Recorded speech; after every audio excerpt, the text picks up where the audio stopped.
அமெரிக்காவினுடைய முற்றுகையை உடைச்சு எரிந்திருக்கக்கூடிய சீனாவினுடைய ரிச் ஸ்டோரி, அது மட்டும் இல்லாம ரஷ்யா இறக்கி இருக்கக்கூடிய மில் MI-280 என்கிற ஒரு விமானம், இது இல்லாம இத்தாலி இன்னைக்கு இஸ்ரேல காரி துப்பி இருக்காங்க. உன்னுடைய எந்த விதமான ஒட்டு உறவு வேணான்னு சொல்லியிருக்காங்க இத்தாலி. பதிலுக்கு ஐரோப்பாவுடைய ஒன்றியம் 27 நாடுகள் இன்னைக்கு இஸ்ரேலுடைய எந்த தொடர்பும் இல்லை அப்படின்னு சொல்லி இருக்கிறாங்க. பதிலுக்கு ஈரான் கேட்கக்கூடிய 270 பில்லியன் USD. இது மாதிரியான பல்வேறுபட்ட தகவலோட களத்தில் இருக்கக்கூடிய கள நிலவரங்களோட இந்த வீடியோவில் இன்ஷா அல்லாஹ் நம்ம பார்க்க இருக்கிறோம். அதுல முதலாவதான தகவல் என்னன்னு சொன்னா, பிஸ்மில்லாஹ் அரபிக் அகாடமி. வீட்டில் இருந்தபடியே குர்ஆனை அரபு மொழியில் படித்து புரிந்து கொள்ள வேண்டுமா? முஸ்லிம் மற்றும் முஸ்லிம் அல்லாதவர்கள், ஆண்கள், பெண்கள், வயது வரம்பு கிடையாது. கல்வி தகுதி தேவையில்லை. திறமை வாய்ந்த அனுபவமிக்க ஆசிரியர்களை கொண்டே வகுப்புகள் நடத்தப்படுகிறது. 3 மாதத்தில் குர்ஆனை சிறந்த முறையில் கற்றுத்தரப்படும். மேலும் விவரங்களுக்கு கீழுள்ள எண்ணை அணுகுங்கள். ஹர்முஸ் ஜலசந்தி இதாங்க ரொம்ப பேசு பொருட்களை ஒன்று எப்படியாவது நான் திறந்துருவேன்னு போனவன் முட்டா போய் பூட்டிட்டான். நானும் சேர்ந்து பூட்டுறேன். நான் பூட்டி உலகத்தில் மிகப்பெரிய அளவுக்கு கண்டனத்தை இன்னைக்கு பெற்றுக்கிட்டு இருக்கிறான். எப்படியாவது அதை திறந்து விடுறான்னு சொல்லி இன்னைக்கு பல பேர் திட்டிக்கிட்டு இருக்காங்க. சவுதி போய் கெஞ்சிக்கிட்டு இருக்கான், திறந்து விடுப்பா அப்படின்னு சொல்லி சவுதி கெஞ்சிக்கிட்டு இருக்கிறான். இந்த சமயத்துல தான் சீனா என்ன பண்ணிருக்காங்கன்னு சொன்னா, அவங்களுடைய கப்பலா இருக்கக்கூடிய ரிச் ஸ்டேரி அப்படின்னு ஒரு கப்பலை நேற்றைய தினம் அவங்க ஒரு அறிவிப்பு செஞ்சுட்டு போனாங்க. என்னுடைய கப்பல் வரும், உன்னுடைய முற்றுகையை உடைச்சு எரிஞ்சு போகும் அப்படின்னு சொல்லிட்டு சீனா அப்படியே எப்படி சொல்றதுன்னு சொன்னா ஒரு கம்பீரமான ஒரு அறிவிப்புங்க செஞ்சுட்டு அதோட சேர்த்து அவங்களுடைய கப்பல்களோட சேர்த்து ராணுவ தளவாடங்கள், அது மட்டும் இல்லாமல் ஃப்ளைட் எல்லாம் கூட அனுப்பி இன்னைக்கு அந்த முற்றுகையை ஒட்டச்சு எரிஞ்சு அந்த கப்பல் தாண்டி போயிருக்கு. ட்ரம்ப்னால எதுவுமே செய்ய முடியல அப்படிங்கிற செய்தி இன்னைக்கு உலக தளவுல பேசு பொருட்களை ஒன்னா இருக்குது. அதுவும் குறிப்பா சீனா இன்னைக்கு தங்களுடைய கோரிக்கையா 4 கோரிக்கை முன்னிறுத்திருக்காங்க. என்ன சொல்றாங்கன்னு சொன்னா, அவங்க அமைதியான சக வாழ்வு எல்லாருக்கும் தேவை. ஏன்னா இவன் அமைதியை கெடுத்துக்கிட்டு இருக்கான். அது மாதிரி ஒவ்வொரு தேசியத்துக்கும் ஒரு இறையாண்மை இருக்கு, இந்த இறையாண்மை மதிக்கப்பட வேண்டும் அப்படின்னு சொல்லி சொல்றாரு. சீனாவினுடைய அதிபர் ஷி பிங் சொல்கிறார், அதே மாதிரி ஒவ்வொரு சர்வதேச சட்ட ஆட்சியும் இங்க நிலைநிறுத்தப்பட வேண்டும்.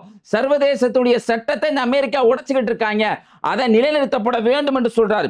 வளர்ச்சி மற்றும் பாதுகாப்புல ஒரு ஒருங்கிணைப்பு இருக்கணும். ஏன்னா இவங்க ரொம்ப அடாவடித்தனம் பண்ணிக்கிட்டு இருக்காங்க அமெரிக்காக்காரங்க. அதனால ஒரு வளர்ச்சியும் பாதுகாப்புலையும் ஒரு ஒருங்கிணைப்பு தேவை அப்படின்னு சொல்றாரு. சொல்ற சமயத்தை தான் இன்னைக்கு நீங்க பார்க்கலாம். ஸ்பெயின்ல இருக்கக்கூடிய அதிபர் சான்சஸ் இன்னைக்கு நேரடியா சைனாவில் போய் இறங்கி இருக்காரு. இறங்கி அங்க போய் அவர் நேட்டோவுடைய உறுப்பு நாடா இருக்கக்கூடியவர். அவர் என்ன சொல்றாருன்னா, இன்னைக்கு நாங்க அமெரிக்காவை எதிர்க்கிறோம், சீனாவோடு கை கோர்த்து இருக்கிறோம் அப்படிங்கிற செய்தி இன்னைக்கு உலகத்துல அவர் தந்திருக்கிறாரு. பதிலுக்கு ரஷ்யா இன்னைக்கு என்ன பண்ணிருக்காங்கன்னு சொன்னா, மில் MI-280 அப்படிங்கிற ஒரு ஹெலிகாப்டர். இந்த ஹெலிகாப்டர் ஈரான்ல இதுக்கு முன்னாடி, இப்ப இல்லைங்க, இதுக்கு முன்னாடி இந்த ஹெலிகாப்டர் ஈரானுடைய பல பகுதிகளில் போயிருக்கு. ரொம்ப லேட்டஸ்டான ஹெலிகாப்டர். அது மட்டும் இல்லாம இது ஹர்முஸ் ஜலசந்தி நீர் அணைகள்ல இருக்கக்கூடிய ராணுவ தளவாடங்களை குறிவைக்கிற ஒரு ஹெலிகாப்டர். இந்த ஹெலிகாப்டர் இதுக்கு முன்னாடியே ஈரான்ல ரன் ஆயிருக்கு. அந்த வீடியோ இன்னைக்கு ரஷ்யா பகிர்ந்திருக்கிறாங்க. பார்ப்பா, நாங்க ஆதரவு கொடுப்போம் அப்படின்னு சொல்லாம சொல்லியிருக்கிறாங்க. அப்படி சொல்லியதுக்கான காரணமும் ஒன்று இருக்குங்க. ரஷ்யாவுடைய அணுமின் நிலையம் புஷ்கர் அப்படிங்கிறது ஈரான்ல இருக்குது. அந்த அணுமின் நிலையத்தை தாக்கிட்டு இன்னைக்கு இஸ்ரேல் சொன்ன பதில் தான் ரொம்ப தெனாவட்டா ஒரு பதில் சொன்னான். ஓ, அங்க அணுமின் நிலையம் இருக்குதா, தாக்குனா பாதிப்பு ஏற்படுமா அப்படின்னு கேட்டனால ரஷ்யா முட்டாள்தனமா கேள்வி கேட்காத, காளான் தெரியுமா, காளான காரணம் காட்டுறாங்க. காளான் எதுன்னு சொன்னா, ஒரு குண்டு போட்டா, மிகப்பெரிய குண்டு போட்டா அது வெடிச்சு ஒரு புகை மாதிரி வர்றது லாஸ்டா பாத்தீங்கன்னா ஒரு காளான் மாதிரி வரும். அந்த காளான் உனக்கு நினைவு இருக்கா கோமாளி முட்டாள் அப்படின்னு சொல்லி ரஷ்யா இன்னைக்கு பேசியிருக்காங்க. பேசிட்டு அவங்களுடைய தரப்புல இன்னைக்கு இந்த வீடியோவை அவங்க பதிவு செஞ்சிருக்கிறாங்க. இதுவும் உலகத்தளவுல இன்னைக்கு பேசு பொருட்களை முக்கியமான செய்தியா ஒண்ணா இருக்குது. அதுக்கிடல பாத்தீங்கன்னு சொன்னா, இன்னைக்கு ஈரான் தன்னுடைய தரப்புல 270 பில்லியன் USD எங்களுடைய உள்கட்டமைப்பு பாதிப்பாயிருக்கு, நீங்க அதை தரணும்னு சொல்லி அவர்களுடைய நியூஸ் சேனலுடைய ஆத்தரைஸ் நியூஸ் சேனலுடைய ஸ்போக் பேர்சனா இருக்கக்கூடிய ஃபாத்திமா மொஹராஜானி அப்படின்னு ஒருத்தவங்க இருக்காங்க. அவங்கள வச்சு இன்னைக்கு ஈரான் ஒரு பதில சொல்லியிருக்காங்க. சொன்னது மட்டும் இல்லாம அவங்க என்ன சொல்றாங்கன்னா, இந்த 270 பில்லியன் USD யார் தரணும்னா சவுதி, கத்தார், UAE தரணும் அப்படின்னு சொல்லி ஒரு கோரிக்கையை வச்சிருக்க மாதிரி தெரியுது. ஏன்னு சொன்னா, உண்மையிலே அடிச்சது யாருப்பா? இங்க ஒரு நியாயமான கேள்வி இருக்குல்ல. உங்க ராணுவ தளவாடங்களை பயன்படுத்தி இருக்கக்கூடாது, அவங்களுடைய ராணுவ தளவாடம் நீங்க பயன்படுத்தினீங்கன்னா நாங்க அது போரினுடைய சரியான இலக்காக நான் கருதுவோன்னு ஈரான் சொன்னாங்க. உண்மையிலே அது ஏற்றுக்கொள்ளக்கூடிய விஷயம் தான். ஆனா உன்னை அடிச்சது யாரு?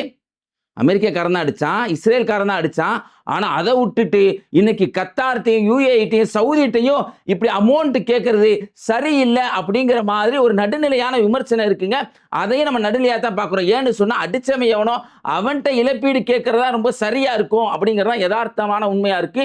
ஒருவேளை இன்னைக்கு ஈரான் இப்படி நினைச்சிருக்கலாம். ஏன்னு சொன்னா இன்னைக்கு இந்த இவன் இருக்கான்ல சல்மான், அவன் ஃபார்முலான்னு 2013 ஒரு ப்ரோக்ராமை உருவாக்கி இருக்கிறான். அது கார் ரேஸ். அதுல சாக்கிரான்னு ஒரு பொம்பளையான், அந்த பொம்பளை 2 பீஸ்லயே ஆடுமா. அந்த பொம்பளைய சவுதிக்கு கூட்டிட்டு வந்து நிறைய சும்மா வருமா அந்த பொம்பளை காசை கொடுத்து அங்க ஆட வைக்க போறான் சாக்கிராங்கிற பொம்பளைய.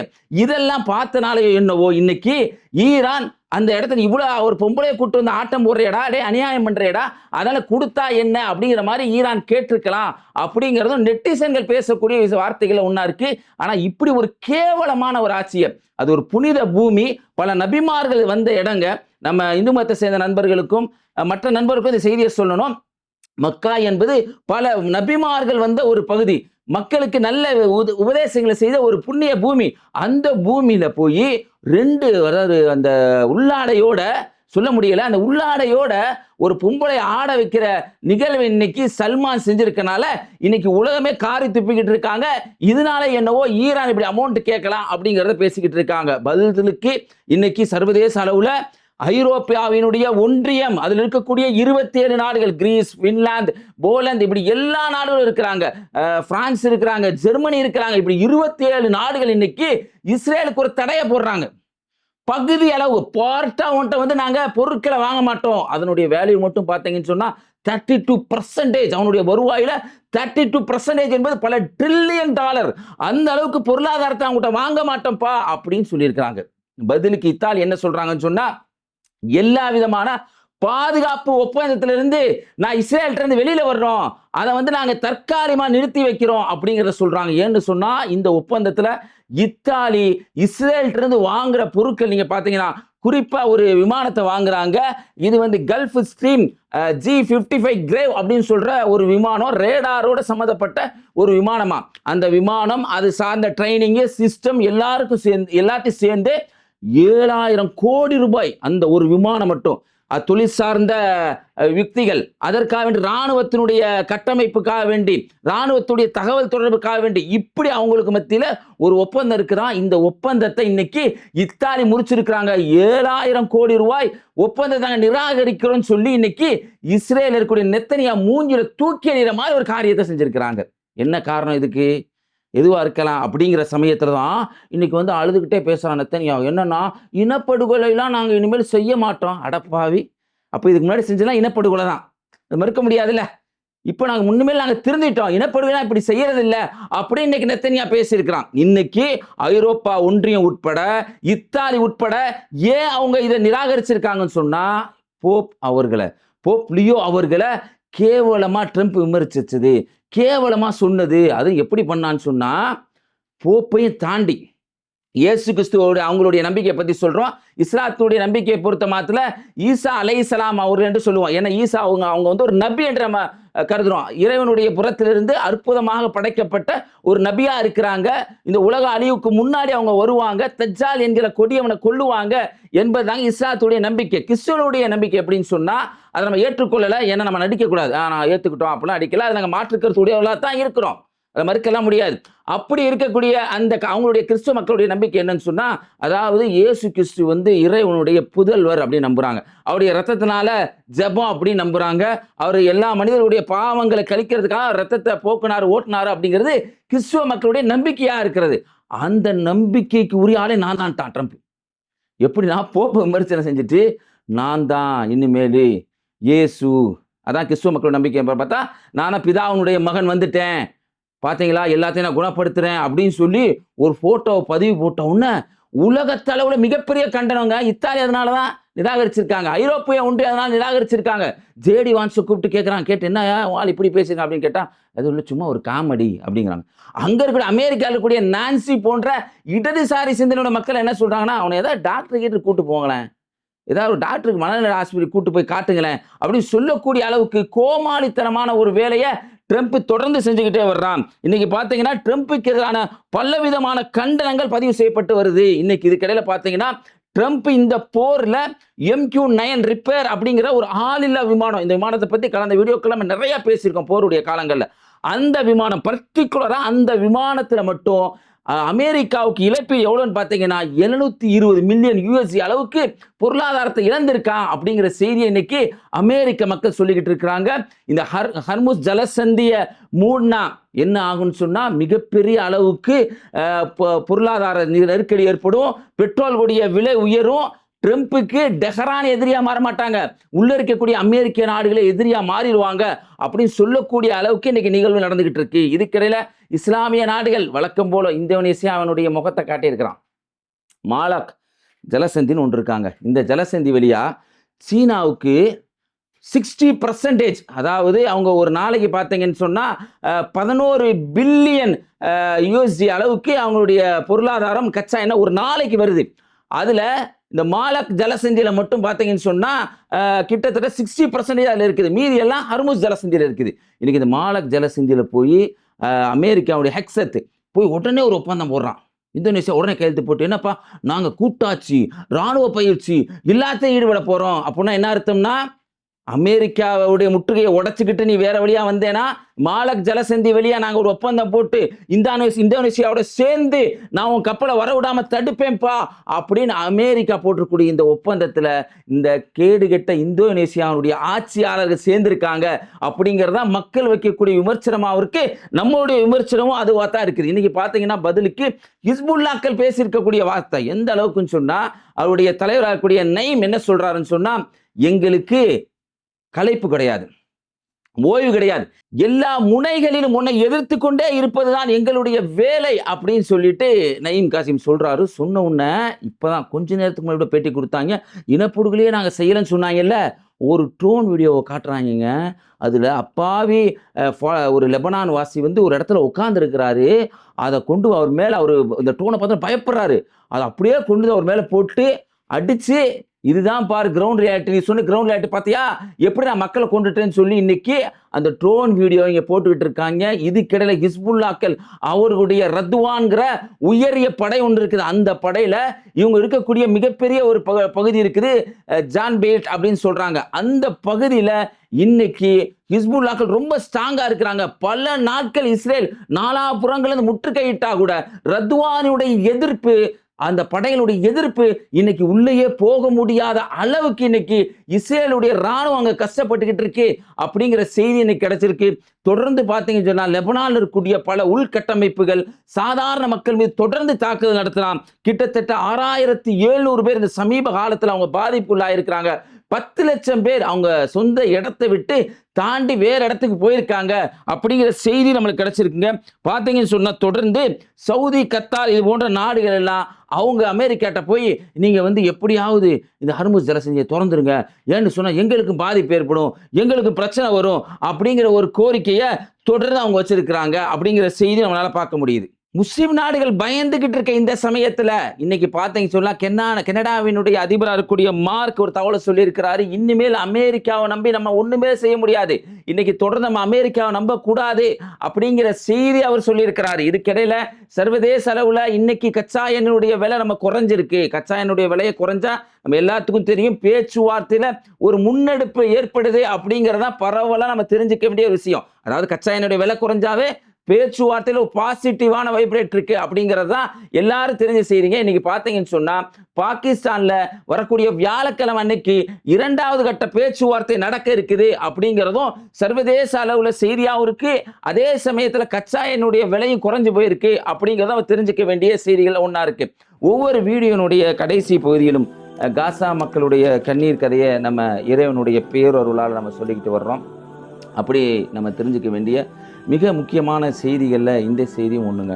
இனாஸ் அப்படின்னு சொல்லப்படக்கூடிய ஒரு சகோதரி இவங்க வந்து பார்த்தீங்கன்னா கான் யூனிஸில் அப்சான் அப்படிங்கிற ஒரு பகுதியில் வசித்து வர்றாங்க. 2023 இன்ன வரைக்கும் அவங்க வீட்டுக்கு போகாமல் கூடாரத்திலே தன்னுடைய வாழ்க்கையை கழிக்கக்கூடிய இந்த நிலையில் அவங்க சந்தித்த இழப்புகளையும் சந்தித்த பிரச்சனைகளையும் அவங்க தொடராக பிசிஹெச்ஆர் அப்படின்னு சொல்லப்படக்கூடிய ஒரு நிறுவனத்துக்கு பேட்டி கொடுக்குறாங்க. அவங்க சொல்கிறாங்க, நாங்கள் தொடர்ந்து பல முறை இடத்த காலி பண்ணி போனோம். சாப்பிட்றதுக்கு சரியான சூழ்நிலை இல்லை, தூங்குறதுக்கு சரியான சூழ்நிலை இல்லை. இப்படி எங்கள் வாழ்க்கையை கழிச்சிக்கிட்டு இருக்கப்ப செப்டம்பர் 2, 2025 அன்னைக்கு நாங்கள் வீட்டில் இருக்கிறோம், அதான் கூடாரத்தில் இருக்கிறோம். அந்த கூடாரத்தில் இருக்கும்போது தண்ணி தேவைப்படுது. தண்ணி அதங்க உப்பு தண்ணியெல்லாம் எடுக்கிறதுக்கு யாரை பயன்படுத்துவாங்கன்னா குழந்தைகளை தான். குழந்தைகளுடைய நிலை காசாவை பொறுத்த மாத்திர வேர்ல்டு ஜெனரேஷன் என்ன சொல்கிறாங்கன்னா, அவங்க ஸ்கூலுக்கு போகிறத தாண்டி குழந்தைகள் தண்ணி எடுப்பதே அவங்களுடைய முக்கியமான வேலைகளில் ஒன்றாயிருச்சு அப்படின்னு சொல்கிறாங்க. அந்த அளவுக்கு ஒரு கஷ்டமான நிலை.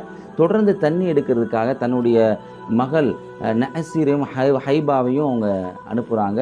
தண்ணீர் பிடிக்கக்கூடிய ஒரு பகுதி, பரவலாக குழந்தைகள் தான் தண்ணி பிடிப்பாங்கங்கிறது எல்லாருக்குமே தெரியும். தொடர்ந்து காசாவுடைய நியூஸ் பார்க்குற எல்லாருக்குமே தெரியும்.